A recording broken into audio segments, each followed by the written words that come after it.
From the Baker Institute for Public Policy at Rice University in Houston, Texas, this is Baker Briefing. I'm Ambassador David Satterfield. Baker Briefing tackles the most critical foreign and domestic policy issues of the day. Through conversations with subject matter experts, we seek to provide meaningful analyses and independent perspective. Each episode is recorded in front of a live audience at Rice University in Houston. Today's topic, TikTok bans and Chinese digital sovereignty. To lead today's discussion, I'm pleased to welcome Joe Barnes. He is joined by Dr. Steve Lewis, CV Starr Transnational China Fellow, and Aynne Kokas, Assistant Professor of Media Studies at the University of Virginia and a non-resident scholar in Chinese media at the Baker Institute of Public Policy at Rice University. TikTok, the China-based app that is currently the most popular social platform in America, is at the center of a swirling geopolitical and economic debate between the United States and China. TikTok is the most downloaded social app in America. It boasts over 1 billion users around the world. For many years, U.S. national security officials have raised concerns about TikTok's data practices, asserting that the app gives China access to American data, making it a security risk. This debate has come to a head in recent weeks. At least 20 public universities have announced plans to ban the app from their servers or ask students to remove the app from their personal devices.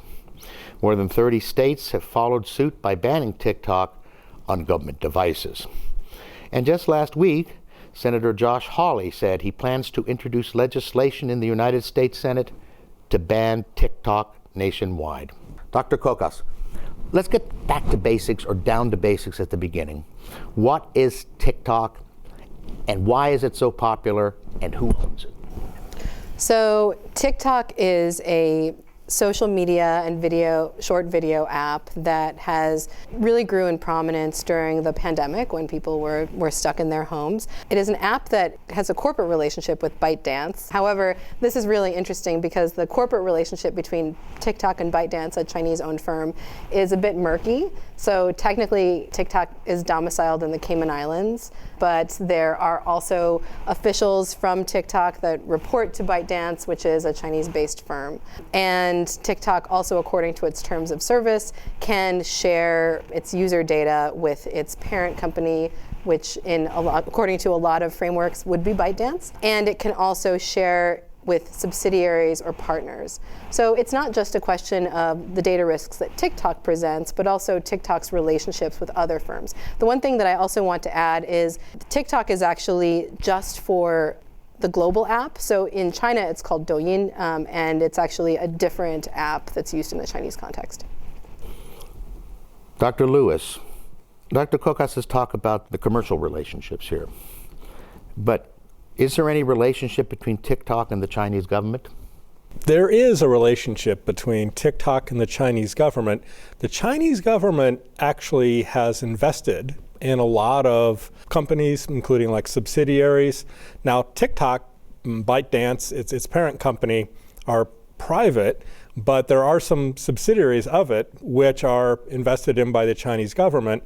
More specifically, what's important here, I think most recently, is that over the last 10 years, Xi Jinping, as he's tried to consolidate his power, including over very powerful state-owned enterprises, which kind of ran independently like private kingdoms. My research here in Baker Institute has been about the oil and gas companies being like, little princedoms, feudal kingdoms, and how that's gone away under Xi Jinping. And we read in the media about these big technology firms that are compared to like the oligarchs in Russia, but it's not quite the same. They were private, they had a lot of expertise, and then once the Chinese government perceives that there's some corruption involved or that it can use it in some way, they find a way to get their say. And so the way they've done it most recently is through kind of owning some shares in some of these subsidiaries of ByteDance, they basically have their people sitting on the board, and which means they get to see all the documents and therefore they can intervene when appropriate, but they don't actually directly own and control. What we've also seen is that other large Chinese tech firms have also had these things called golden shares taken by the Chinese government, so companies like Tencent and Alibaba. The thing that's also really interesting within a TikTok context is the TikTok algorithm is treated as a proprietary national security export. So the Chinese government has to actually approve of the export of the TikTok algorithm, which is really interesting when we're looking at debates about what we do with TikTok's data in the United States. Things like Project Texas, an effort by the Committee on Foreign Investment in the United States to silo off TikTok data. Now, it's one thing if you're siloing the data, but it's another thing if the algorithm is still in China. There's a bit of a disconnect there about how that data and the algorithm interact then. This is a good place, Dr. Kokas, for me to go on to another question. Do you think there are legitimate causes of concern about TikTok's use of personal data? So I think that there are a couple of different areas for concern.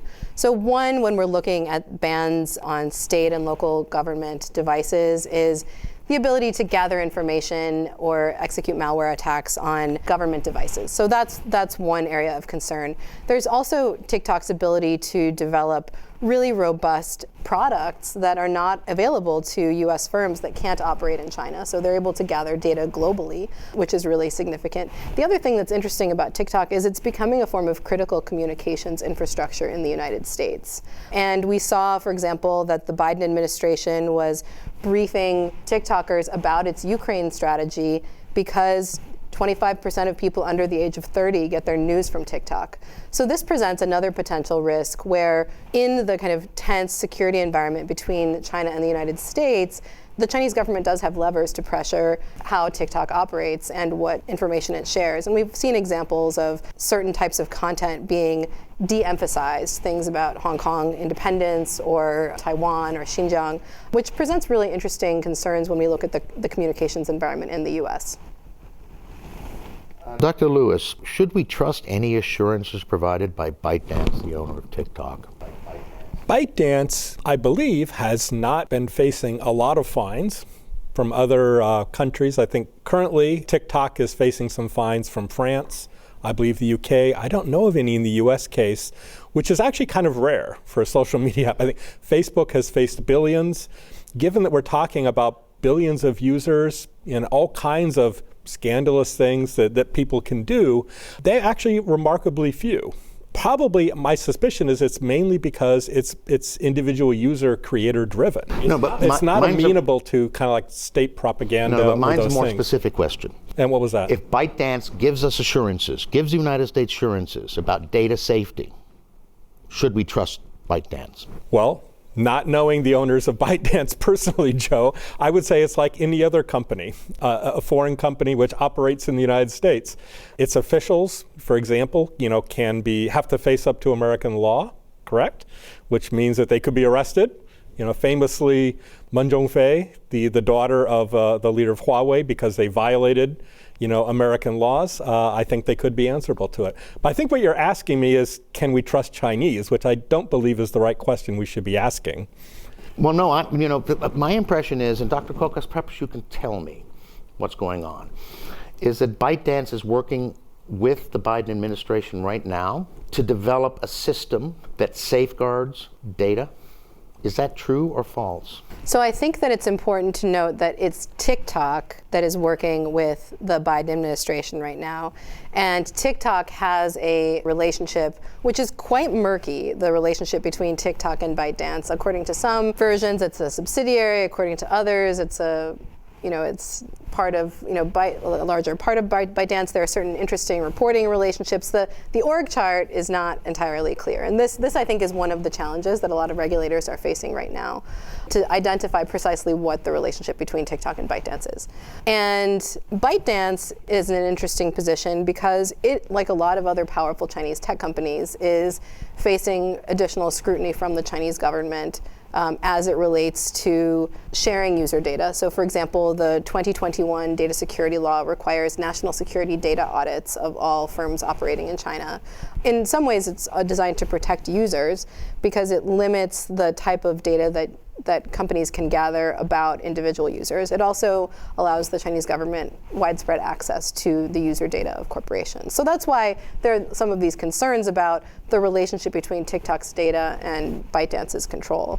It's really, it's a tough environment for any tech firm operating in China right now, because there's also a tension between Chinese tech firms and the Chinese government, which I think often gets lost in a lot of the debates between the US and China in the tech sector.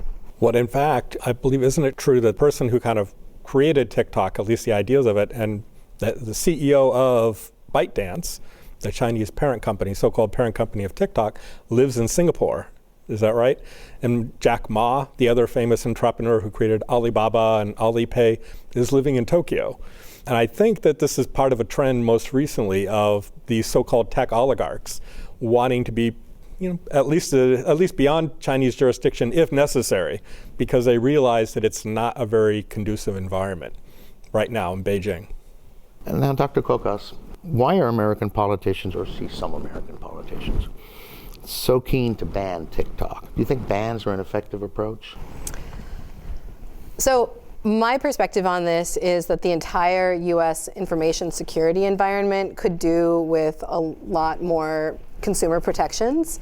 And one of the arguments that I make in my book, Trafficking Data, How China is Winning the Battle for Digital Sovereignty, is that the reason that companies like TikTok and like WeChat and a variety of other firms are able to rampantly gather user data in the US context is because of the lack of protection. So just trying to address TikTok or WeChat or specific firms fails to address this larger exploitative data gathering environment. And it continues to allow other firms that might try to gather user data to continue operating. And companies like TikTok or WeChat become popular, for policymakers to address because they're consumer facing. It's easy to see and understand them, but there are a lot of other concerning data gathering platforms that occur in other sectors like information technology, energy, agriculture, that are much less sexy, but in some cases present much bigger concerns. Dr. Lewis, I gather that TikTok is incredibly popular among young people. What effect would a ban have on the experiences or the lives of these young people? So I've actually asked a fair amount of my students, because most of my students have TikTok accounts. I have noticed in recent years that I have to actually beg my students to pick up Facebook. Most of them no longer have Facebook accounts, because that's how our Department of Asian Studies and some of our organizations operate more on Facebook, because the adults are more on Facebook.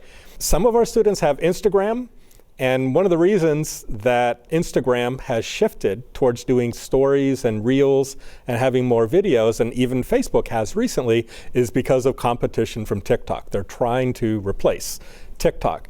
And so your answer, I believe, is that it's possible Facebook and Instagram could be the replacement. My suspicion is they've been pretty slow, and they're actually hurting recently, and they're one of the big supporters of a ban on TikTok. I wouldn't be surprised if there was some other competitor. I think the kind of like the secret sauce here that Dr. Kokas is referring to is that special algorithm that, once you start, with a TikTok account, it instantly starts asking you, much like Facebook and Instagram, who are your friends? Because it figures you're going to like the things your friends like. But the more videos you look at and you respond to, it starts personalizing the algorithm, which is kind of like the very alluring aspect of this. It's kind of like it's intelligent, right? It's trying to figure out what you like. And so, I have a TikTok account. I have some students, that I follow. Some of them are very successful. One of them is a so-called social media influencer for a large environmental NGO, and they've got, I believe, 20,000 followers, and it's in a very effective way. I think that person would try to find probably Instagram or something else, but I don't think that it at this point it's being imitated very broadly. So I think that it's not doing something that's irreplaceable. Well, yeah, in summary, it would leave a hole, but you suspect it would be filled quickly by some other app or by some other existing app. Yeah. If I mentioned banning it to my students, and they started laughing. Because it's also true, and it's happened at some universities in America, that you can't use university wireless networks to connect to it. And students can still do this through their phones, although it's going to drain their data use charge. charges, but most of the students think that it's actually ridiculous to try to ban something that seemingly has very little connection to anything political or geopolitical. Now, Dr. Kokas, this is a big question, but I think it's one that you're uniquely qualified to answer. What role do Chinese digital content producers like TikTok play in the growing importance, the growing stature of China in the world today across a number of spheres? So I think that's a great question, and I would, just like to clarify, when we think about TikTok, we want to think about its role as an app and the way it serves as a vehicle for other content producers to share their insights. And so we can think of it more as a mechanism for distribution rather than producing its own content, and that being the kind of key point. It is really significant when we look at the number of users and the ability of the app to reach a large number of people, the kind of integration, the discussion about integration with different financial tools, being able to map different social networks, identify profiles of individuals. So it's both useful for gathering information about large communities and mapping them, for developing new AI and synthetic media tools, as well as the potential to highlight or suppress certain types of messaging that would be aligned with the interests of the Chinese government. Now, the degree to which this happens is very difficult to know, and this is one of the reasons why it's important for there to be more algorithmic transparency required by law in countries like the United States, because at this point, the same laws, the same kind of extractive and non-transparent laws that protect companies like Facebook and Instagram, and we've seen huge problems with Facebook's promotion of certain types of media. Those same laws also protect TikTok and their practices of non-transparently sharing or information with individuals. And so it's just kind of the murkiness of this larger information environment that TikTok contributes to, but importantly did not start. And I think that's important to recognize when we're looking at any kind of bans or any kind of regulation of the social media environment, is to recognize that this is part of a larger ecosystem and a much larger problem.